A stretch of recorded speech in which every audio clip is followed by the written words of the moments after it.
أعوذ بالله من الشيطان اللعين الرجيم بسم الله الرحمن الرحيم حسبنا الله ونعم الوكيل نعم المولى ونعم النصير رب اشرح لي صدري ويسر لي أمري واحلل عقدة من لساني يفقهوا قولي الحمد لله رب العالمين والصلاة والسلام على رسوله الأنام مولانا ومولى الكونين إمام القبلتين جد الحسن والحسين نبي القاسم محمد اللهم صل على محمد وعلى محمد وعلى أهل بيته الطيبين الطاهرين المعصومين المظلومين ولعنة الله على أعدائهم أجمعين من يوم ظلمهم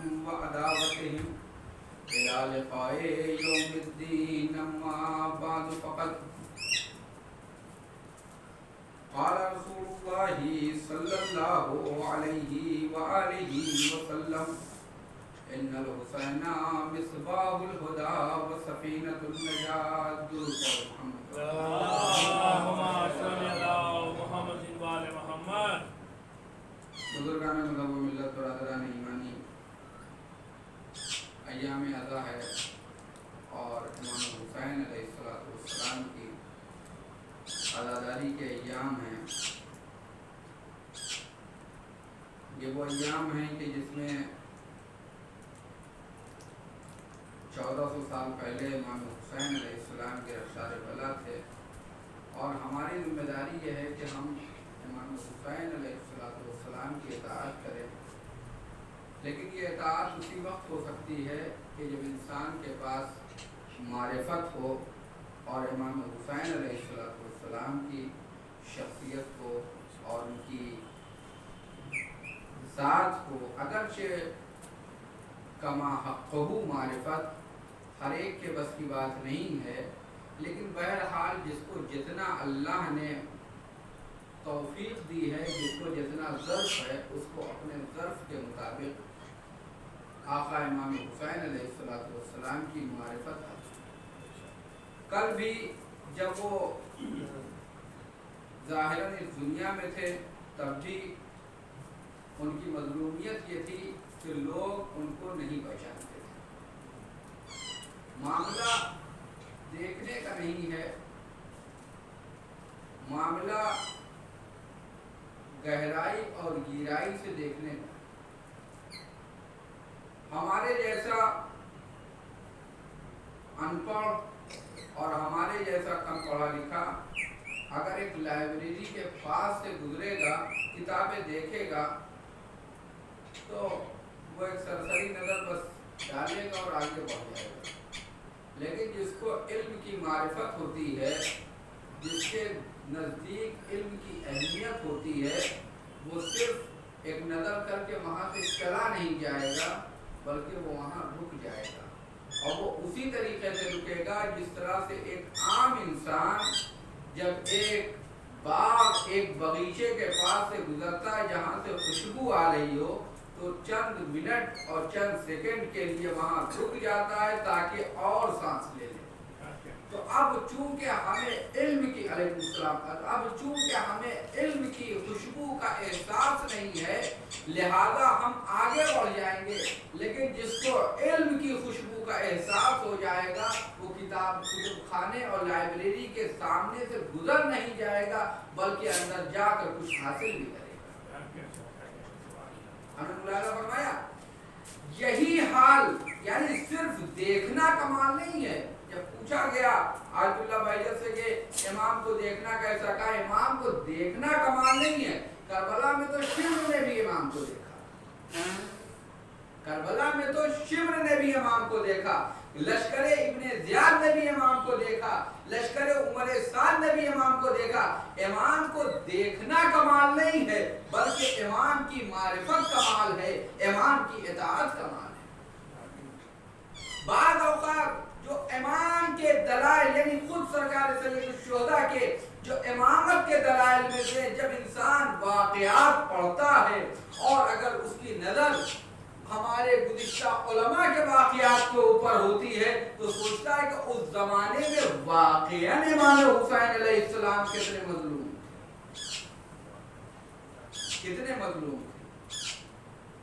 مظلوم تھے.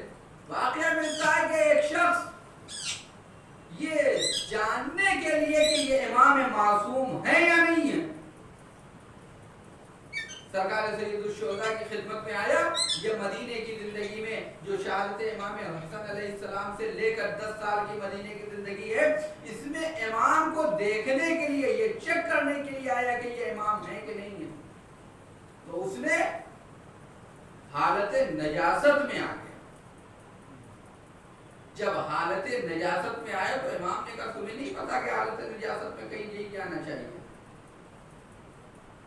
حالت نجاست میں کہیں نہیں جانا چاہیے, امام کی بارگاہ میں نہیں آنی چاہیے. حالت نجاست میں امام کی بارگاہ میں نہیں آنا چاہیے. وہ چلا گیا.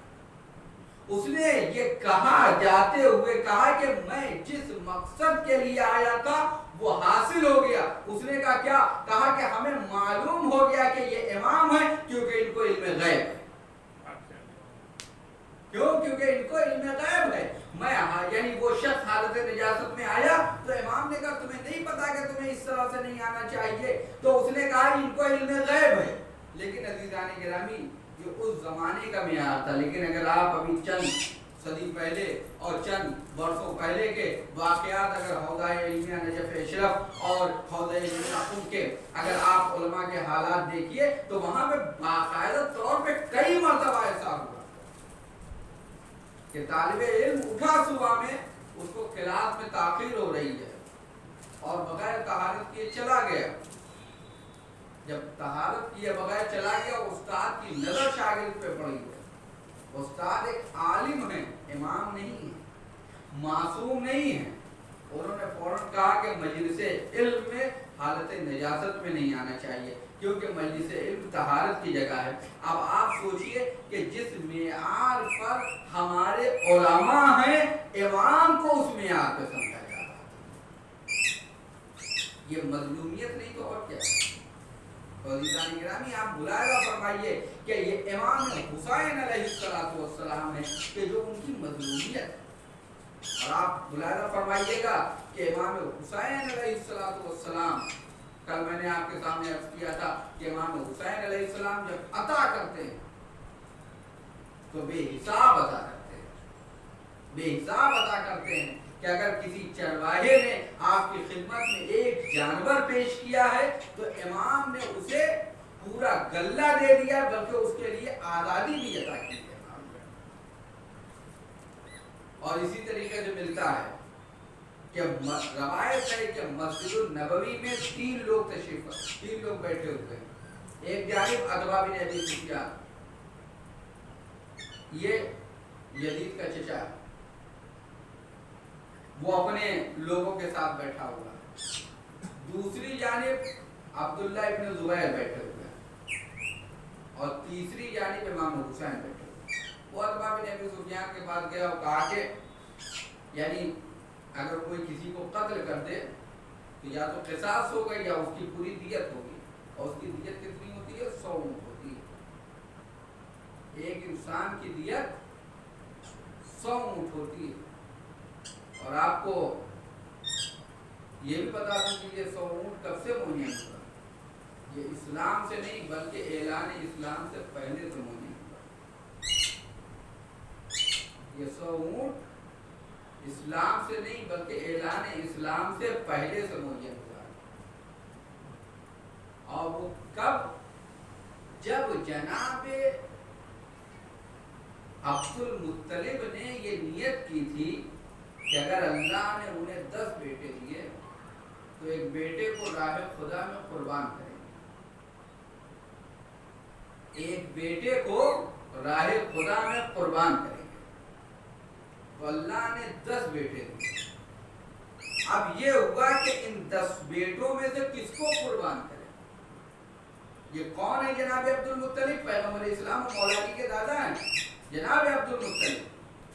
کہ اگر 10 بیٹے اللہ دے گا تو ایک بیٹے کو راہ خدا میں قربان کریں گے. بہرحال یہ نسل ابراہیم ہے، نسل خلیل ہے، نسل اسماعیل ہے۔ اب اللہ نے 10 بیٹے دیے، اب یہ ہے کہ ایک بیٹے کو راہ خدا میں قربان کرنا ہے۔ کیسے قربان کریں؟ قرآن نکالا گیا، قرآن دادی ہوئی۔ قرآن دادی میں پیغمبر کا نام، پیغمبر کے والد کا نام ہے جناب عبداللہ۔ قرآن نکالا گیا، اب کس کو قربان کیا جائے؟ جبکہ ابو لہب وہاں موجود تھا، ابو لہب کا نام نہیں آیا۔ شاید اللہ بھی جانتا تھا کہ کبھی بد کرداروں کی قربانی قبول نہیں ہوتی ہے۔ ایک سلوات پڑھ دیں۔ ایک نعرہ حیدری، پیغمبر کے والد کے نام قرایا، جناب عبداللہ کے نام قرایا ہے۔ اب یہ ہے کہ جناب عبداللہ کو قتل کرنا ہے، یعنی ان کو قربان کرنا ہے، سروتر میں جدائی ہونی ہے۔ جناب عبد المطلب قربان گاہ کی طرف لے کے چلے، لیکن جناب ابو طالب نے کہا بابا ایسا نہ کریے۔ پھر کیا ہو؟ مشورے ہوئے، کہا کہ اس کے بدلے میں قربانی کی جائے، جانور کی قربانی کی جائے۔ عبداللہ 1 اونٹ، قرآن عبداللہ کے نام۔ عبداللہ 10 اونٹ، قرآن عبداللہ کے نام۔ عبداللہ 20 اونٹ، قرآن عبداللہ کے نام۔ عبداللہ 30 اونٹ، قرآن جناب عبداللہ کے نام۔ یہاں تک کہ عبداللہ اور ادھر 100 اونٹ، تب 100 اونٹ کا قرآن آیا۔ تب سے ایک انسان کی جان کی جو قیمت ہے، جو دیت ہے، وہ 100 اونٹ ہوئی ہے، اور اسلام نے بھی اسے قبول کیا ہے۔ ایک انسان کی جان کی جو دیت ہے، قتل کی دیت جو ہے وہ 100 اونٹ ہے، اور یہ معین ہوا ہے جناب عبداللہ کی وجہ سے۔ اسی لیے پیغمبر کا ایک لقب ہے، اور پیغمبر نے خود فرمایا انا ابن الذبیحین، میں 2 ذبیح کا بیٹا ہوں۔ ایک ذبیح سے مراد جناب اسماعیل ہے، دوسرے ذبیح سے مراد جناب عبداللہ ہے۔ ایک سلام، میں 2 ذبیح کا بیٹا ہوں۔ ایک ذبیح جناب ابراہیم جناب اسماعیل ہے، دوسرے ذبیح جناب عبداللہ ہے۔ جناب عبداللہ، بات آگے کہتا چلوں کہ جناب عبداللہ اور جناب ابو طالب ایک ہی ماں سے تھے، اور جناب عبداللہ انتہائی حسین و جمیل تھے، انتہائی حسین و جمیل تھے۔ جناب عبداللہ انتہائی حسین و جمیل تھے، بلکہ یہاں تک ملتا ہے کہ جناب عبداللہ چونکہ پیشانی پر نور رسالت چمکتا تھا، پیشانی پر نور رسالت چمکتا تھا، اس لیے یہودی بھی دشمن تھے، عیسائی بھی۔ وہ جانتے تھے کہ یہ جو نور ہے یہ معمولی نور نہیں ہے، یہ نور ہدایت ہے، یہ نور رسالت ہے۔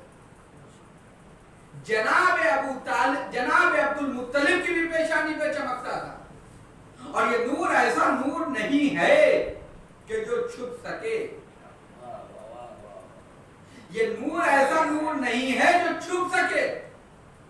عزیزان گرامی، جب جناب عبد المطلب اپنے ننیحال میں تھے، مکہ مدینہ منورہ میں، یثرب میں آپ کا ننیحال تھا، اور آپ کے چچا مطلب آپ کو لے کے جانا چاہتے تھے، رات کا وقت آیا، یہودیوں نے حملہ کیا جناب عبد المطلب کے اوپر، کہا کہ اس بچے کو قتل کرنا ہے۔ جناب عبد المطلب چھپے، رات کا سناٹا ہے، سوچ رہے اپنے بھتیجے جناب عبد المطلب کو چھپا دے۔ مطلب نے چاہا کہ اپنے بھتیجے، کیونکہ جناب عبد المطلب کا نام عبد المطلب نہیں تھا، جناب عبد المطلب کا نام کیا تھا؟ شیبۃ الحمد۔ ان کو چھپانا چاہا، لیکن ان کی پیشانی سے نور ساطع ہوا تھا، اور جناب عبد المطلب کی پیشانی سے جو نور ساطع ہو رہا تھا وہ صرف نور رسالت نہیں تھا، بلکہ اس میں تو نور ولایت بھی تھا.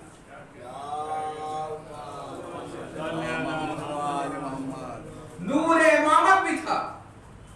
جناب عبد المطلب کی پیشانی سے وہ نور ساطع ہو رہا. اب یہ لے کے چلے یہودیوں کا ادھر سے حملہ. کیا کریں؟ جناب عبد المطلب نے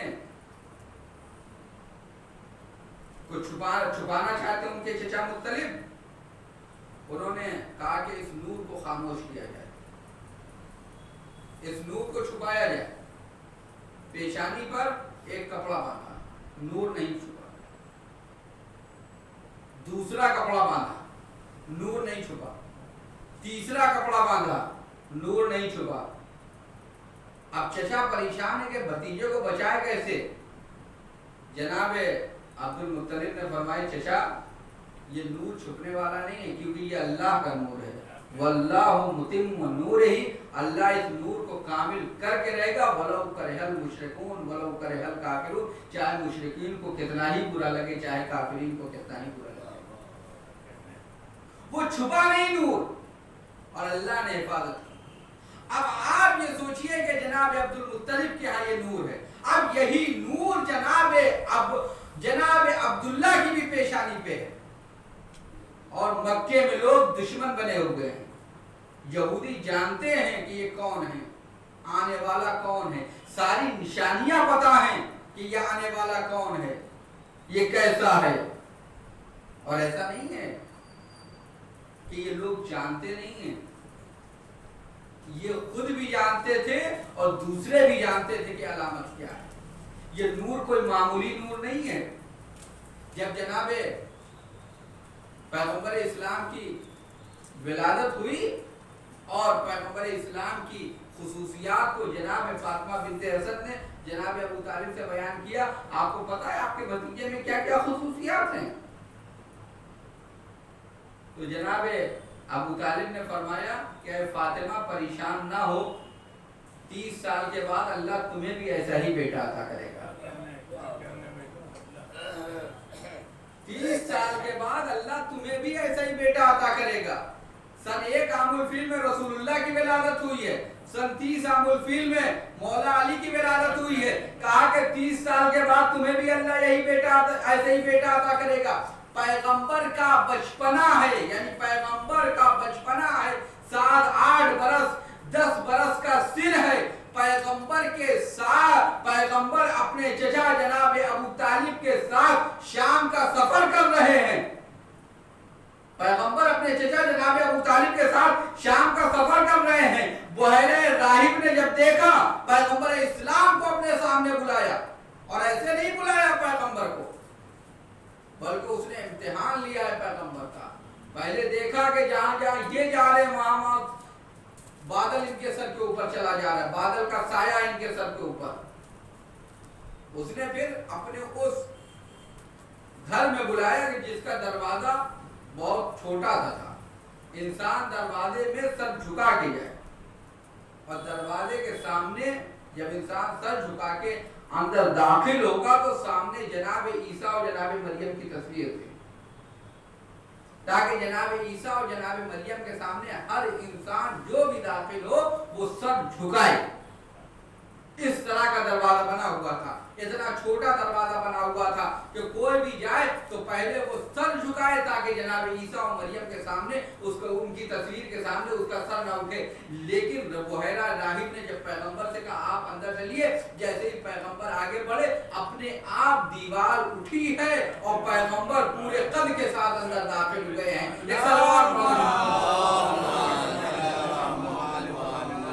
نعرہ حیدری, پیغمبر پورے قد کے ساتھ اندر داخل ہوئے, پیغمبر کو جھکنا نہیں پڑا ہے. تو عزیزان گرامی یہ بات جانتے, اب اسی موقع پر بحیرہ راہبی نے کہا تھا جناب ابو طالب سے, کہا تھا کہ یہ کون ہے, کہا یہ میرا بھتیجا ہے. اس نے جناب ابو طالب کی طرف دیکھا, رسول اللہ تو نور مجسم تھے, ان کو دیکھ کے پہچان گیا. جناب ابو طالب کی طرف دیکھا, ان کی پیشانی پہ دیکھا, نور ولایت ہے, اور ایک نور نہیں بلکہ 12 انوار کا مجسمہ ہے، ایک ستارہ نہیں بلکہ 12 ستاروں کی ایک کہکشاں ہے جو جناب ابو طالب کی پیشانی کے اوپر ہے۔ جناب ابو طالب سے کہا کہ آپ کو بھی مبارک ہو، اللہ آپ کو بھی ایک ایسے ہی بیٹا عطا کرے گا۔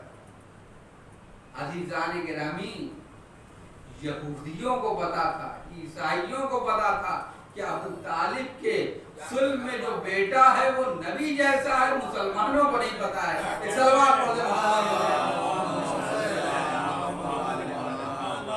ایک نعرہ حیدری، نعرہ صلوات۔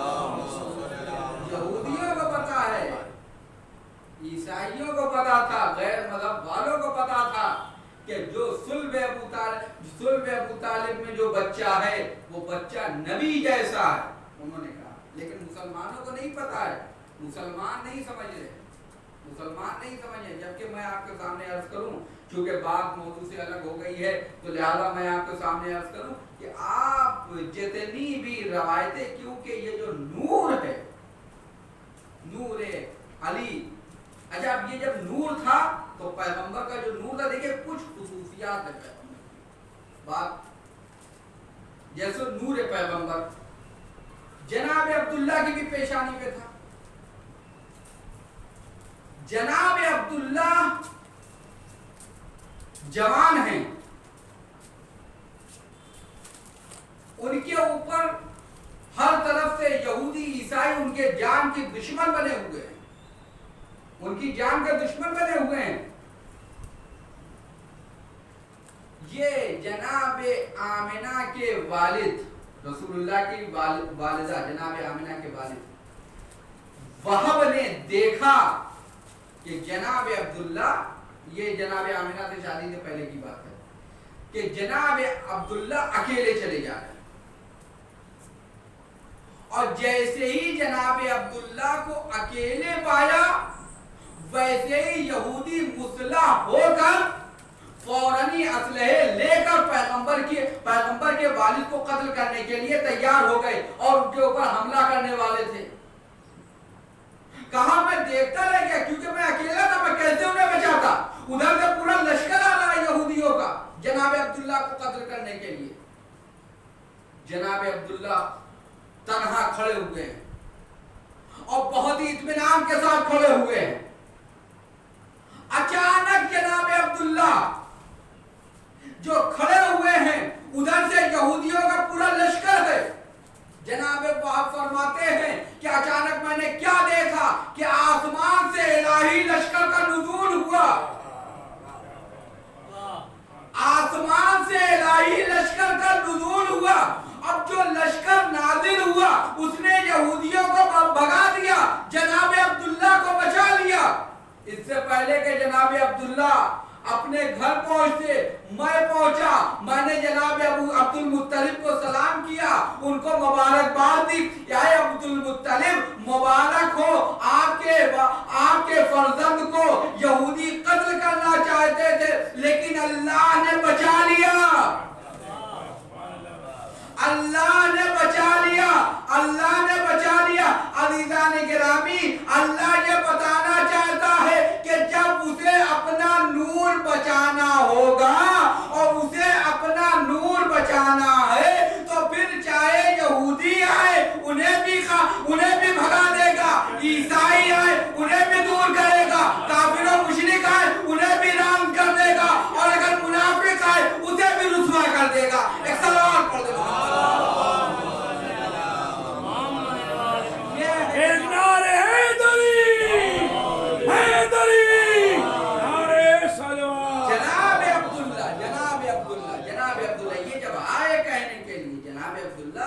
پیشانی پہ نور تھا۔ مکے کی ایک عورت نے جناب عبداللہ کو دیکھا، ہمارے بطحہ کہے جاتے تھے جناب عبداللہ، بطحہ کا چاند۔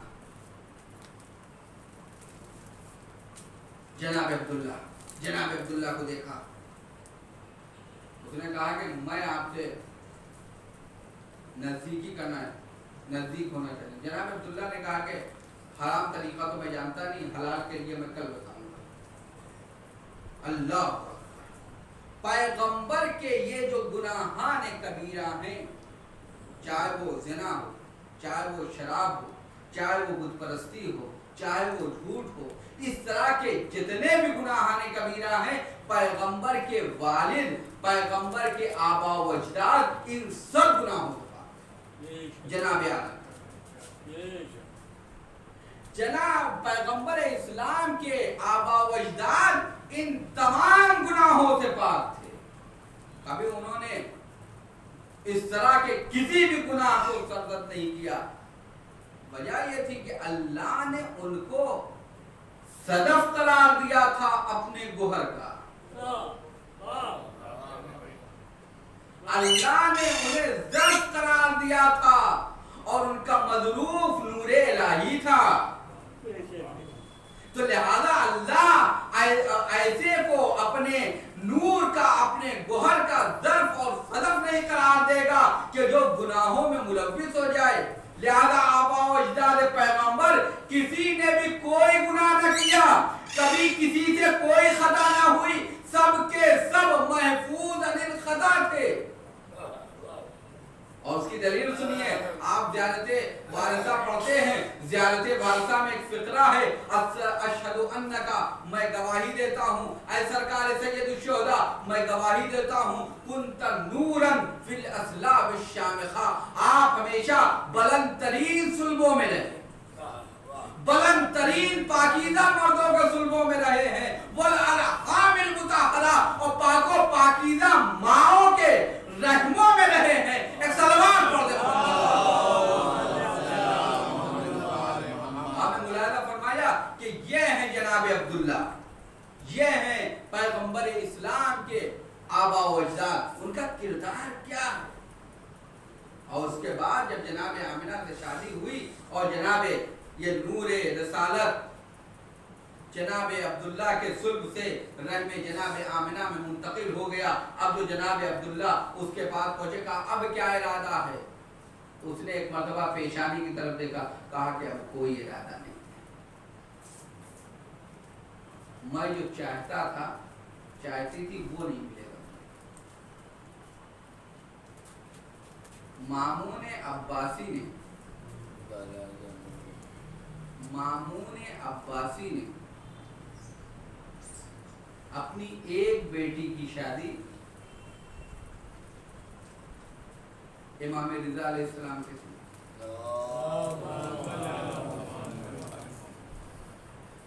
لیکن اس میں کامیاب نہ ہوا، اس میں کامیاب نہیں ہوا. امام محمد تقی علیہ السلام جناب صدیقہ کیا ولادت ہوئی. مامون نے جب امام رضا علیہ السلام کی شہادت ہو گئی تو اس کے بعد امام محمد تقی علیہ السلام اس وقت 6 سال 8 سال کے تھے، ان کو مدینے سے بغداد بلایا اور اس کمسنی میں اپنی بیٹی ام الفضل کی شادی کی. کیوں شادی کی؟ وہ اس نور کا دشمن تھا، وہ چاہتا تھا کہ یہ نور ہماری نسل میں آ جائے، یہ نور ہماری نسل میں آ جائے. لہذا جس طرح سے اس نے امام رضا کو ولی عہد بنایا، اپنا داماد بنایا، لیکن اس کو ناکامی ملی، اسی طریقے سے اس نے ہمارے نوے امام کو بھی اپنا داماد بنایا، لیکن اس میں بھی اسے ناکامی ملی. کیونکہ یہ نور ایسے نہیں ملے گا ہر جگہ، بلکہ اس کے لیے پاک و پاکیزہ صلب اور پاک و پاکیزہ رحم ہونا چاہیے. ہمارے ائمہ کی جتنی بھی مائیں ہیں، اگر آپ ان کی تاریخ اٹھا کے دیکھیے تو وہ سب کے سب پاکیزہ خواتین تھی، پاک و پاکیزہ خواتین تھی. جو بھی ائمہ کی والدہ، ائمہ کی جو والدہ وہ پاکیزہ خواتین تھی، کہیں بھی کسی طرح کا کوئی کمی نہیں تھی، کوئی نقص نہیں تھا.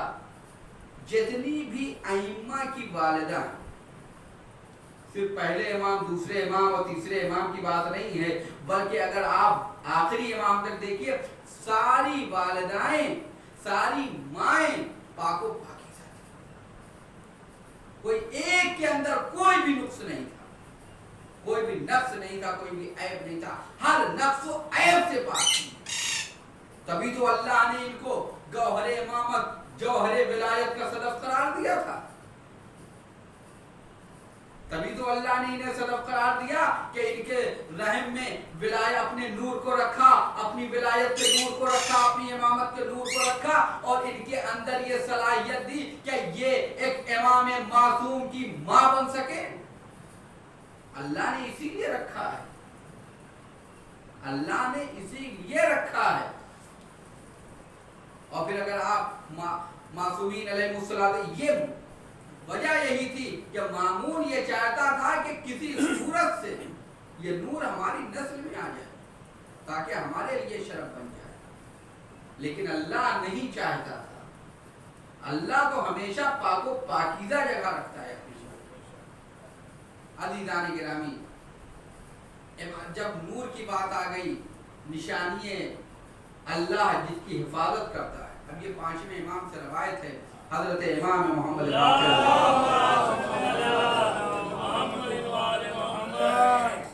امام محمد باقر علیہ السلام نے کسی نے پوچھا، مولا کیا آپ نے امام حسین علیہ السلام کو دیکھا ہے؟ اپنے جد کو کہا، ہاں میں نے دیکھا ہے۔ اللہ کیسے اپنی نشانی کو محفوظ رکھتا ہے؟ کہا ہاں میں نے دیکھا ہے اپنے جد کو۔ کہا کوئی واقعہ سنائیے اپنے جد کا۔ کہا میں مکہ مکرمہ میں تھا، مکے میں سیلاب آیا اور کعبے کے پاس بھی پانی آ گیا، مسجد الحرام تک پانی پہنچا۔ کچھ لوگوں نے آ کے کہا کہ جو کعبہ ہے، خانہ کعبہ، وہیں پر ایک مقام ابراہیم۔ مقام ابراہیم کیا ہے؟ مسجد جب انسان نماز پڑھے گا طواف کے بعد، یہ اہل تشیع فقہ کے حساب سے، اہل سنت میں تو آگے پڑھ سکتا ہے نماز، لیکن شیعہ فقہ کے حساب سے جب انسان طواف کر لے اور اس کے بعد جو نماز پڑھے گا وہ مقام ابراہیم کے پیچھے کھڑے ہو جائے گا۔ مقام ابراہیم کیا ہے؟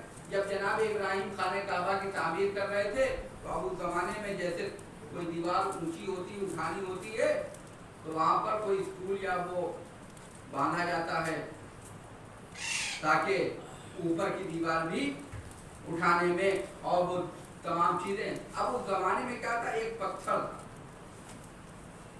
جناب ابراہیم نے جب کعبے کی دیوار اٹھا رہے تھے تو جب تک جہاں تک ان کا ہاتھ پہنچا وہاں تک تو انہوں نے اٹھایا، پھر اس کے بعد کیا کرے تو لہٰذا ایک پتھر لے آئے تھے اور اس پتھر پہ کھڑے ہو کر اوپر کی دیوار اٹھا رہے تھے، تو اس پتھر نے اپنے سینے میں خلیل خدا جناب ابراہیم کے نقش قدم کو محفوظ کر دیا ہے۔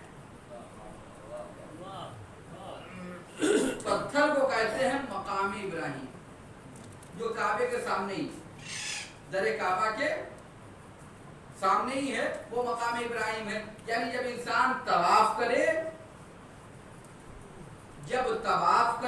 یہ شیعہ فقہ کے حساب سے ہے، حج کے احکام میں جو لوگ حج کر چکے ہیں وہ جانتے ہیں، جب طواف کرے تو جس طرح سے کعبے کے چاروں طرف چلنا ہے تو اب جب چلے گا تو مقام ابراہیم کو بھی اس میں داخل ہے،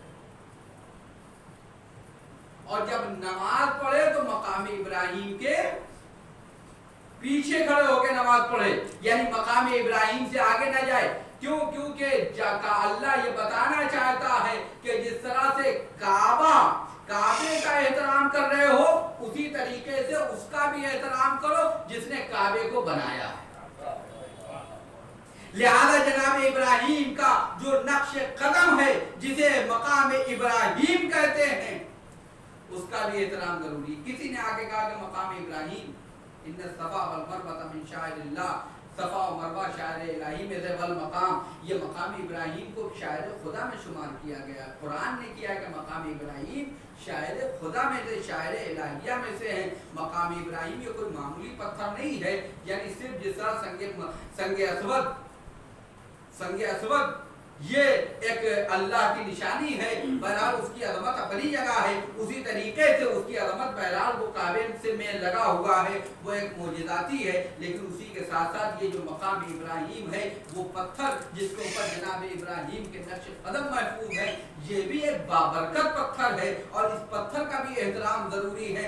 اللہ نے رکھا ہے کہ جب انسان طواف کرے تو اسے شامل کر لے اپنے طواف میں، نماز پڑھے تو اس کے آگے نہ بڑھے بلکہ اس کے پیچھے پڑھے. عزیزان گرامی، ابراہیم کون تھے؟ ابراہیم کو اللہ نے امام بنایا ہے. جب امام کے نقش قدم کے آگے نماز نہیں ہو سکتی ہے تو امام کے آگے کیسے نماز ہوگی؟ صلوات پڑھ ایک نعرہ حیدری، نعرہ سلوات. جب ابراہیم کے نقش قدم کے آگے نماز نہیں ہو سکتی جو کہ امام تھے، تو پھر امام سے آگے کیسے نماز ہوگی؟ اب جو کہتے ہیں کہ امام نے فلاں کے پیچھے نماز پڑھی، امام نے فلاں کے پیچھے نماز پڑھی، امام نے فلاں کے پیچھے نماز پڑھی، اب ان سے یہ بتاؤ کہ وہ اٹھک بیٹھک تھی یا نماز تھی جو آگے پڑھ رہے تھے؟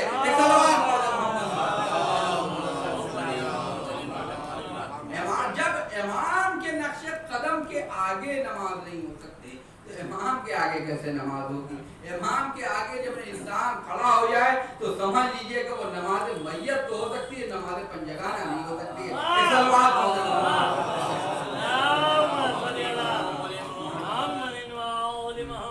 تو یہ عزیزان گرامی، یہ ہے امام، نقش قدم امام حسین. اب شور ہوا کہ مقام ابراہیم سیلاب آ جائے، مقام ابراہیم بہ گیا. کچھ لوگوں نے آگے کہا، امام باقر فرماتے ہیں کہ میرے جد امام حسین علیہ السلام نے کچھ لوگوں نے آگے کہا کہ مقام ابراہیم کو سیلاب بہا لے گیا. کچھ لوگوں نے کہا نہیں. امام حسین علیہ السلام نے کہا اے بیٹا محمد باقر، لوگ کیا کہہ رہے ہیں؟ کہا مولا، کہا کہ آپ کہہ رہے ہیں کہ مقام ابراہیم کو بہا لے گیا.